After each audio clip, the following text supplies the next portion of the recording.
Vamos lá, continuando aqui nas coisas que tem a ver com trigonometria, né? Tem uma série de questões aí que envolvem trigonometria. Exemplo 1, seno, x tendendo a zero, seno de 5x sobre x. Veja, quando você tem o seno, uma coisa que a gente viu é que quando o ângulo é pequeno, o seno do ângulo é aproximadamente o ângulo. Aqui tem uma pegadinha, que aqui o x tende a zero, e aí em cima é 5x e embaixo é x puro. O desavisado acha que seno de qualquer coisa dividido por qualquer outra coisa vai dar 1. E não é exatamente isso. O que a gente viu, e aí vou até mudar de letra, é a seguinte. Se o θ tende a zero, então o seno de θ é aproximadamente o θ. Tem que ser exatamente o mesmo ângulo aqui e aqui. É o θ e θ. Isso significa, garoto, que para você querer usar aqui uma equivalência, você pode, mas aqui está seno de 5x. Se o θ for 5x, o que eu vou dizer então é que seno de 5x é aproximadamente 5x. Então isso aqui eu posso dizer que vai ser o limite x tendendo a zero de 5x sobre x. Esse é o grande ponto. Em cima não vai ser x puro. Como está sendo de 5x, vai ficar 5x. Então aqui vai cortar. Então esse limite aí vai dar 5. Cuidado, hein? Cuidado. Cuidado, o seno do ângulo é aproximadamente o ângulo. Tem que ser θ aqui, θ ali. Tem que ser o mesmo ângulo nos dois lados. Tem como resolver se não for o mesmo ângulo dos lados? Tem, só que você tem que resolver certo. O seno de 5x eu não substituí por x, eu substituí por 5x. Tem que ser o mesmo cara que estava aqui, é o que vai aparecer aqui. Beleza? Aí cortou o x aí e sobrou um 5. Resposta 5. Tranquilo?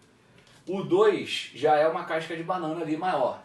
Isso aqui você acaba indo bem e tal, você vai ver até que depois, com o tempo, você vai achar esse limite aqui fácil. Ali tem uma casca de banana. Todas as equivalências trigonométricas valem quando o ângulo está tendendo a zero. Certo? Todas as equivalências faladas valem quando o ângulo está tendendo a zero. Só que nesse exemplo, o ângulo está tendendo a π sobre 2. Então já é a primeira coisa que você tem que ficar de olho aí. Então, por exemplo, já de cara, eu não posso chegar ali e falar, pô, gravei lá o que você falou no último vídeo e vou dizer aqui que cosseno x é aproximadamente 1 menos x ao quadrado sobre 2. Posso fazer isso, professor? Não, não pode. Por que não pode? Porque isso aqui é válido se o x tende a zero. Se o x tende a zero, aquilo ali é verdade. Mas se o x não estiver tendendo a zero, aquilo ali não é mais verdade. Então, e agora? Como é que eu resolvo aquele problema ali? Repara que também ali eu tenho uma indeterminação sim, né? Porque quando o x tende a π sobre 2, cosseno de... Vamos supor que eu fosse simplesmente substituir, né? Vou substituir o x por π sobre 2, que seria ali a conta simples. Mais simples possível ficar analisando o comportamento seria substituir o x por π sobre 2 e pronto. Cosseno de π sobre 2 é zero. E π sobre 2 menos π sobre 2 também é zero, né? Claro. Então tem uma determinação ali, 0 sobre 0. Quer dizer que, beleza, eu não posso usar as equivalentes de cara, né? Não posso usar as equivalentes que foram faladas, porque não é x tendendo a zero. E também não dá para fazer de forma imediata, porque eu tenho sim uma determinação. Então qual é o bizu ali para você resolver aquela questão? Uma forma bem tranquila de fazer essa questão, que você vai usar no futuro, é fazer a regra de L'Hopital. Justamente quando tem 0 sobre 0, se você souber a derivada, a gente vai falar da regra de L'Hopital, você vai ver que pode derivar em cima, derivar embaixo, dividir e acabou. Mas enquanto a gente não viu isso, a gente tem que dar o jeito de fazer sem usar a derivada. Então como é que eu resolvo sem fazer derivada? Qual é o bizu que eu te dou para esse tipo de problema? Bizu. A gente vai começar agora aí pela primeira vez, o primeiro limite que a gente vai mudar a variável. Isso é possível em limite. Você pode mudar a variável para ficar com a cara, com o formato que você precisa. E como é que eu vou mudar a variável aí? O bizu é mudar a variável. Em vez de trabalhar com um x, eu vou trabalhar, sei lá, com um y ali, de modo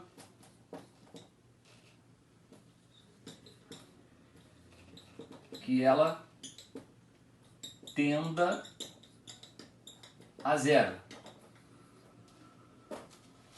A variável original está tendendo a π sobre 2.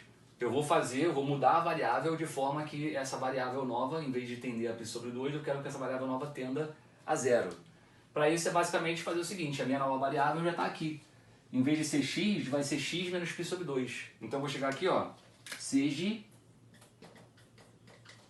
está errado, tá? Eu tenho licença poética aqui. O correto é seja y igual a x menos π sobre 2. É simples aqui. Se fosse x tendendo a eu ia chegar aqui, colher uma variável nova e dizer que ela é x menos a. Por quê? Se o x tende a menos a vai ser zero. Então essa variável nova que eu estou tirando do bolso, ela vai tender a zero naturalmente. Então eu simplesmente pego o que estava aqui e eu coloco aqui. É possível mudar variável numa questão de limite. Só que, obviamente, eu estava trabalhando com x, tudo envolvia x, agora se eu vou mudar a variável, eu tenho que transformar o limite e colocar tudo em função de π sobre 2. Tudo em função do y. Então eu vou fazer as mudanças que são necessárias ali. Ó.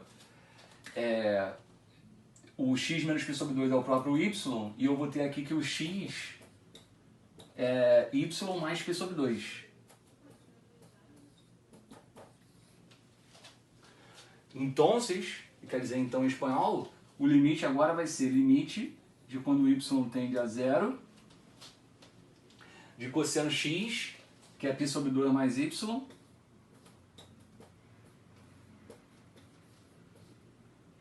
sobre y. Pronto. Saiu de cena o x e entrou em cena o y. Agora usa as propriedades da trigonometria, né? Cosseno de π sobre 2 mais y, isso dá menos seno de y. Isso aqui vai ser limite de y tendendo a zero, de menos seno y sobre y. E aí pronto. Agora a gente caiu no limite fundamental, porque ali está seno y dividido por y com y tendendo a zero. Daí que vem o bizu. Eu uso o bizu criando uma variável que vai tender a zero, porque justamente nessa variável que eu tirei do bolso, para ela valem as equivalências. Então agora eu posso dizer que seno de y sobre y vai cortar. Por quê? Porque o y tende a zero. Então o limite ali que vai sobrar o menos 1 ali, né? Isso aqui vai ser, então, menos 1 é a resposta. Então esse limite aí dá menos 1. Então é uma interessante coisa para você ver, né? Primeiro lembrar que na equivalência o seno de θ é o próprio θ, então aqui era 5x, continua 5x, e lá é o bizu para você continuar usando as equivalências quando a variável não tende a zero. É simples assim, se a variável não tende a zero, você cria uma variável que tenda a zero. Isso que é o bom da matemática. Se não estava, você faz C. Beleza?